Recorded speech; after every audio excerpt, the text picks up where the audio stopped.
لا الہ الا اللہ پڑھ، لا الہ الا اللہ۔ تو لیلۃ البراء اس لیے کہا جاتا ہے کہ اس میں اگر بندہ اللہ تبارک و تعالیٰ کے حضور حاضر ہو کر ٹھیک خشوع و خضوع سے عبادت کرے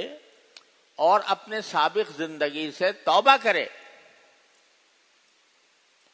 سابق گناہ زندگی میں جتنے گناہ ہوئے ہیں ان سب سے توبہ کرے، معافی مانگے اللہ تعالیٰ سے کہ اللہ مجھ سے جو گناہ ہوئے ہیں میں آپ کے بارگاہ میں اس سے معافی مانگتا ہوں،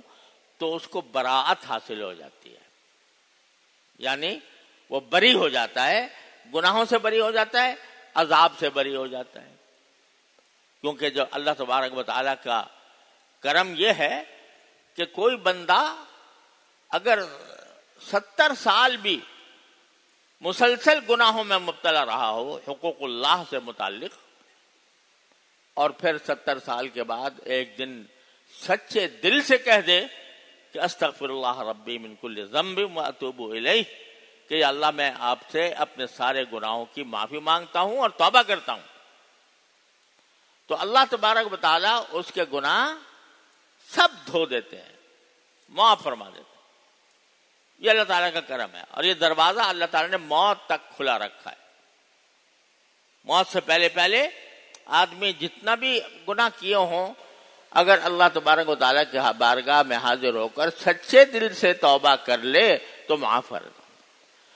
تو ظاہر بات ہے کہ اگر کوئی مسلمان اس رات میں اللہ تبارک و تعالیٰ کی عبادت کر رہا ہے تو ظاہر ہے کہ وہ اللہ تعالیٰ سے اپنے گناہوں کی معافی بھی مانگے گا، اور جب معافی مانگے گا توبہ کرے گا اللہ تعالیٰ قبول فرما لیں گے، تو اللہ تعالیٰ قبول فرمائیں گے تو اس کو براءت حاصل ہو جائے گی،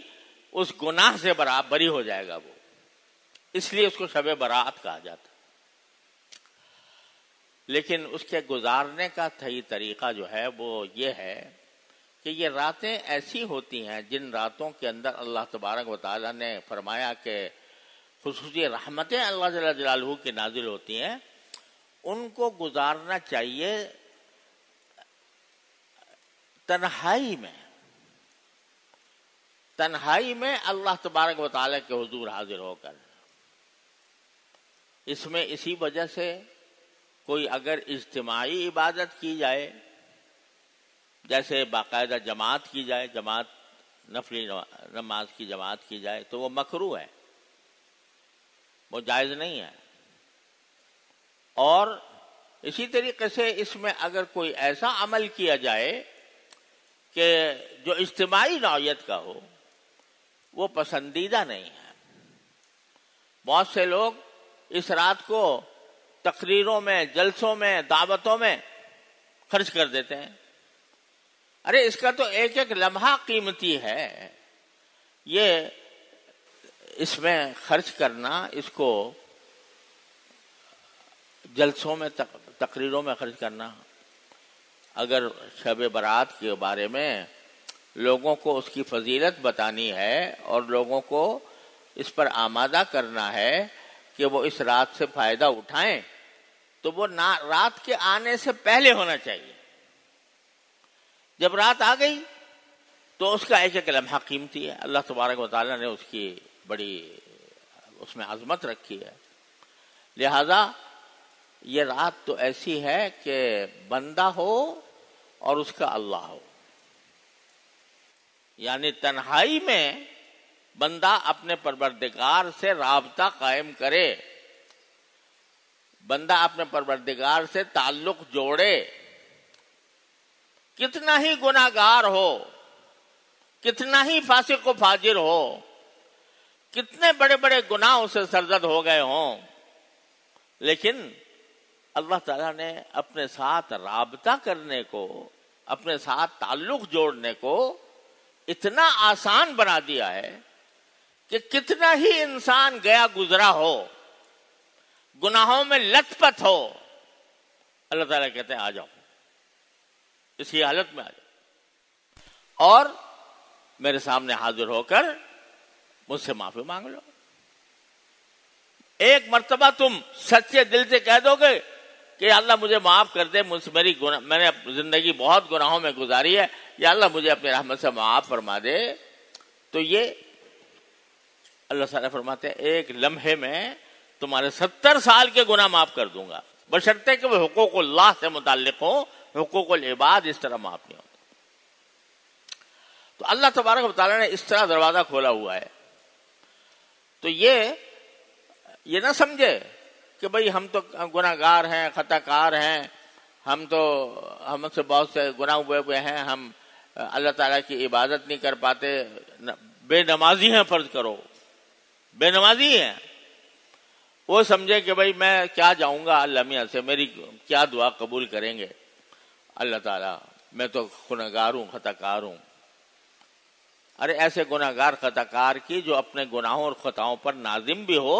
اللہ تعالیٰ تو بہت جلدی قبول کرتے ہیں، اس کی بہت جلدی قبول کرتے ہیں کہ یہ میرا بندہ بھٹک کر میرے پاس آ گیا تو میں اس کو اپنی گود میں لے لوں گا۔ اللہ تبارک و تعالیٰ کی سنت یہ ہے۔ لہذا کوئی بندہ بھی یہ نہ سمجھے کہ میری ساری زندگی گناہوں میں گزری ہے، چند لمحات میں شب برات کے اندر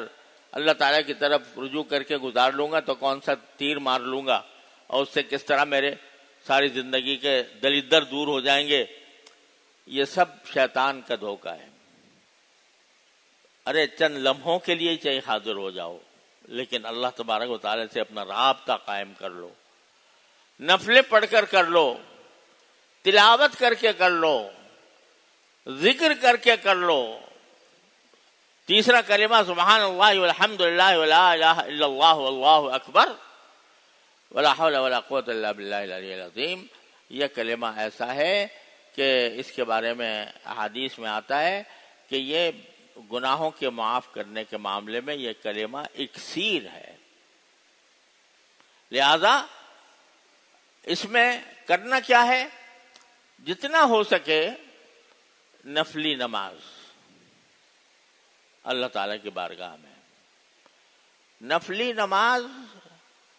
میں کوئی صورت متعین نہیں ہے، کوئی خاص طریقہ متعین نہیں ہے، جیسے عام نمازیں پڑھتے ہیں اسی طرح پڑھیں۔ البتہ اگر کسی کو لمبی صورتیں یاد ہوں تو افضل یہ ہے کہ لمبی صورتیں پڑھے اور لمبی صورتیں پڑھ کر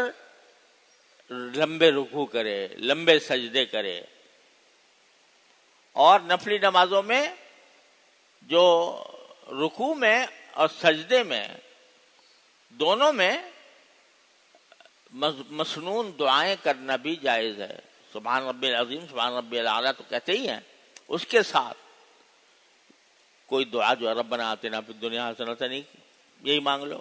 اتنی جامع دعا ہے کہ دنیا میں بھی اچھا ہی دیجیے مجھے، آخرت میں بھی دیجیے، وقنا عذاب النار، تو وہ سجدے میں پڑھ کے کہہ لو، رکوع میں کہہ لو۔ جو دعائیں یاد ہوں، قرآن کی دعائیں یا نبی کریم سرورت عالم صلی اللہ علیہ وسلم سے جو معصور دعائیں ہیں وہ مانگتے رہو، لمبے سجدے کر لو، لمبی رکعتیں پڑھ۔ تو ایک تو نفلی نمازوں کی جتنا ہو سکے کثرت، دوسرے تلاوت قرآن کریم جتنا ہو سکے وہ کریں۔ تیسرے ذکر، چلتے پھرتے اٹھتے بیٹھتے، یہی میں نے جو کلمہ جو آپ کے سامنے پڑھا، سبحان اللہ والحمد للہ ولا الہ الا اللہ واللہ اکبر ولا حول ولا قوت الا باللہ العلی العظیم، بس چلتے پھرتے اٹھتے بیٹھتے یہی پڑھتے رہیں، فضول چیزوں میں وقت کو ضائع نہ کریں۔ تو یہ 3 کام تو ہیں بنیادی عبادتیں۔ چوتھا کام ہے دعا۔ اللہ تبارک و تعالیٰ اس رات میں دعائیں بہت قبول فرماتے ہیں، تو اس وجہ سے اپنی ساری چھوٹی بڑی حاجتیں، اپنی حاجتیں، اپنے خاندان کی حاجتیں، اپنے ملک کی حاجتیں، اپنے قوم کی حاجتیں، اپنے ملت اسلامیہ کی حاجتیں، وہ سب اللہ تعالیٰ کی بارگاہ میں مانگنے کا اہتمام کریں تو انشاءاللہ وہ دعائیں اللہ تعالیٰ کے ہاں قبول ہوں گی۔ ایک اور بات جو شب برات کے بارے میں مشہور ہے، اور ہمارے ہاں اس کو تعبیر اس طرح کیا جاتا ہے